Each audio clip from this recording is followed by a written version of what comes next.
ఉండేది. ఆ ఊళ్ళో ఒక మనిషి ఉంటాడు. ఆ మనిషి రోజు చెట్లను కొడతాడు. ఒకరోజు చెట్టును కొడుతున్నప్పుడు ఆయన చేయి జాడి గొడవలు రివల్ల పడింది. ఆ రివల్ల పడినప్పుడు నీళ్ళ అంటే చెరువుల పడినప్పుడు అయ్యో ఉన్న ఒక గొడవలు కూడా వేయింది అని ఏడిచిండు. వాడబడిండు. దుంకి నీళ్ళలో ఈట కొడుతూ పెట్టుకుంటే దొరకలేదు. బయటకు వచ్చి ఏడిచిండు. రాత్రికి ఆ వాటి నుంచి వెళ్ళి దేవత వచ్చింది. ఆ దేవత నీకేమేంటని అంటే ఆ గొడవలు సముద్రాల పడింది. అది చూస్తున్నాం.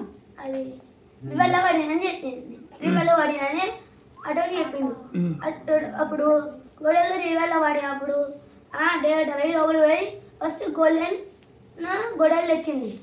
తెస్తే ఇది కాదు నా గొడవలు అని చెప్పిండు. నా గొడవలు సే చెక్క ముక్కలా ఉంటాయని చెప్పిండు. సిల్వర్ గొడవలు తెచ్చింది. అది కూడా కాదు నా సేమ్ చెక్కకు తయారు చేసిన గొడవలు అని చెప్పిండు. నెక్స్ట్ పోయి చెక్కకోటి తయారు అని గొడవలు నా గొడవలు అని చెప్పింది. ఆ దేవత నేమేంటిది తెలియదు.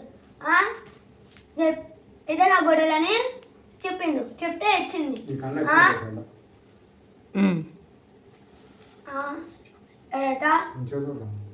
చెప్పిన తర్వాత